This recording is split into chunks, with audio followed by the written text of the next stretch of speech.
নিন বাপ্পাদার কাছে ভিডিও করতে এসে দেখুন গিরিবাজের মধ্যে একের ওপরে এক পেয়ার আপনাদের সামনে তুলে ধরছে। পাড়াটা দেখুন, পাড়া নরের ভাইব্রেশন দেখুন আপনারা।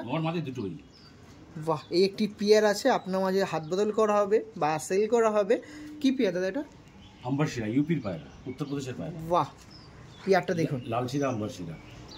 বাহ, এই দেখুন পেয়ারটা দেখুন, খুবই সুন্দর পেয়ার। গিরিবাজের মধ্যে ভ্যারাইটিস কোয়ালিটির পায়রা। ভিডিও করেছিল তো, অনেক ফোন এসেছিল, ঠিক আছে, বাচ্চা নিয়ে গেছে। বাহ, কেমন? একটু নাম্বারটা আপনার বলে দিন। 8240448723। দেখুন এরকম শুধু এক পেয়ার না, প্রচুর ভ্যারাইটিস কোয়ালিটির পায়রা আছে। ওখানে দেখুন কালা সবুজ দিয়েছি, রামপুরি দিয়েছি, দেখতে পাচ্ছেন? ওখানে কালা সবুজ আছে, রামপুরি আছে, আরও পায়রা এই যে আছে। আমি সমস্ত পায়রা আপনার মাঝে তুলে ধরবো। আর এখানে দেখুন অনেক পায়রা আছে, কালাঞ্চ আছে, নাপ্তা আছে, সব গিরিবাজ। একজন মানে কি বলবো, একজন পিওর কবুতর প্রেমী, গিরিবাজ কবুতর প্রেমীর জন্য 100 টাকায় পাওয়া যায়, 500 টাকায় পাওয়া যায়, আর 1 লাখ টাকার উপরে দাম আছে। এগুলো নাসেল আছে, হ্যাঁ, পায়রা কথা বলবে। ওকে, ফুল ভিডিও দেখাবে, চলো।